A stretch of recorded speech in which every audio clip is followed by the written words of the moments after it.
ప్రధానమంత్రిగా మోదీ మూడోసారి ప్రమాణం చేసేందుకు అన్ని ఏర్పాట్లు చకచకా జరుగుతున్నాయి. ఎన్డీఏ తరపున తాజాగా ఎన్నికల్లో గెలిచిన ఎంపీలంతా ఢిల్లీలో పాత పార్లమెంట్ భవనంలో సెంట్రల్ హాల్లో ఉదయం సమావేశం కానున్నారు. మోదీ నాయకత్వానికి లాంఛనంగా ఆమోదముద్ర వేయనున్నారు. విస్తృత స్థాయిలో జరిగే ఈ కార్యక్రమంలో టీడీపీ అధినేత చంద్రబాబు పాల్గొనున్నారు. ఇందుకోసం బాబు టీడీపీకి చెందిన ఎంపీలతో కలిసి ఇప్పటికే ఢిల్లీకి వెళ్లారు. ఈ కార్యక్రమంలో పాల్గొనేందుకు జనసేన అధినేత పవన్ కళ్యాణ్ జనసేన ఎంపీలతో కలిసి కాసేపట్లో ఢిల్లీకి వెళ్లున్నారు. ఎన్డీఏ ఎంపీల భేటీలో 240 మంది బీజేపీ ఎంపీలతో పాటుగా TDP, JDU, Shiv Sena, Lok Janshakti, NCP, JDS, Janasena, Apna Dal సహా ఇతర మిత్ర పక్షాల ఎంపీలు, ఎన్డీఏ పార్టీల ముఖ్యమంత్రులు, ఉప ముఖ్యమంత్రులు ఈ సమావేశంలో పాల్గొనున్నారు.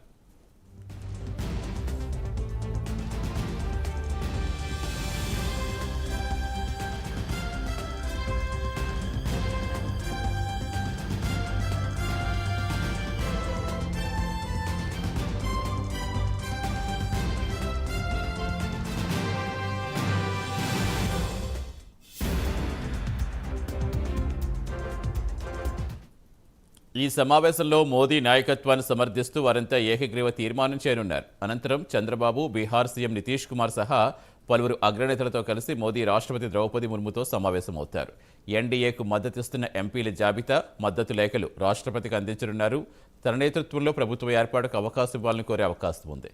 ఎన్డీఏకు సంపూర్ణ మెజార్టీ ఉన్న నేపథ్యంలో ఆయన సర్కారు ఏర్పాటు కోసం రాష్ట్రపతి ఆహ్వానించడం లాంఛనంగానే కనిపిస్తుంది.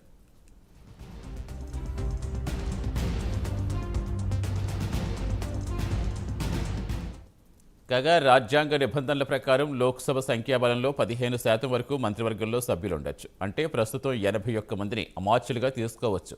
ప్రభుత్వ ఏర్పాటుకు అవసరమయ్యే సంఖ్యాబలం బీజేపీకి లేదు. గత 2014తో పోలిస్తే ఈసారి మిత్రపక్షాల ప్రాధాన్యం పెరిగే అవకాశం ఉంది. మిత్రపక్షాల సంఖ్యాబలం ఆధారంగా ప్రధానమంత్రి వారికి మంత్రి పదవులు కేటాయిస్తారా, లేదంటే మరి ఏదైనా కొత్త ఫార్ములా అనుసరిస్తారా అనే దానిపై ఉత్కంఠ నెలకొంది.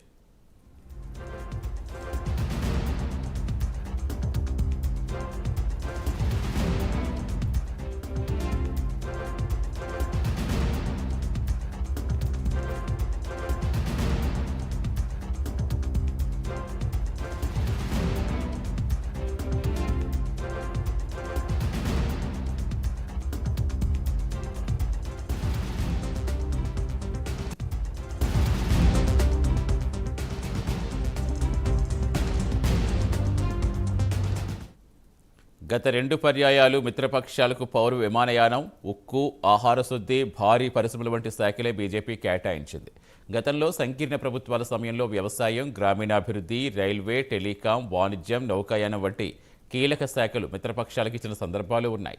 మరోవైపు టాప్ 4గా చెప్పుకునే హోం, ఆర్థికం, రక్షణ, విదేశీ వ్యవహారాల శాఖలు బీజేపీ తన వద్దే ఉంచుకోవడం ఖాయంగా కనిపిస్తోంది.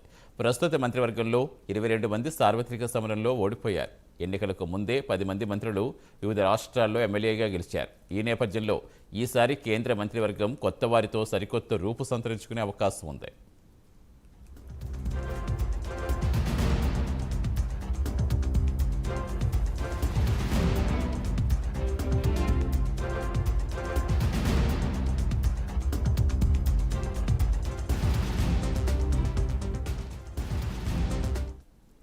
ప్రస్తుతం ఎన్డీఏలో బీజేపీ తర్వాత అత్యధిక సంఖ్యలో ఎంపీలున్నది టీడీపీకి మాత్రమే. దీంతో టీడీపీ ఎంపీలకు మంత్రివర్గంలో సముచిత స్థానం దక్కుతుందనే అంచనాలున్నాయి. అయితే చంద్రబాబు నాయుడు రాష్ట్ర ప్రయోజనాలకే ఎక్కువ ప్రాధాన్యం ఇస్తూ ఉంటారని టీడీపీ వర్గాలు గుర్తు చేస్తున్నాయి. మంత్రి పదవుల కేటాయింపు విషయం మోదీ నిర్ణయానికి వదిలిపెట్టి భవిష్యత్తులో రాష్ట్ర ప్రయోజనాల కోసం కేంద్రంపై ఆయన ఒత్తిడి తెచ్చేందుకు ఆస్కారం అధికంగా ఉందని రాజకీయ విశ్లేషకులు అంచనా వేస్తున్నారు. గతంలో టీడీపీ వాజ్పేయి ప్రభుత్వంలో చేరకుండా స్పీకర్ పదవికి పరిమితమైన విషయాన్ని గుర్తు చేస్తున్నారు. 2014-18 మధ్య వ్యక్తిగత ప్రయోజనాలు పక్కన పెట్టి చంద్రబాబు రాష్ట్ర ప్రయోజనాలకే ప్రాధాన్యం ఇచ్చారని వెల్లడించారు. మరోసారి అదే పందా అనుసరించే అవకాశం ఉందని అంచనా వేస్తున్నారు.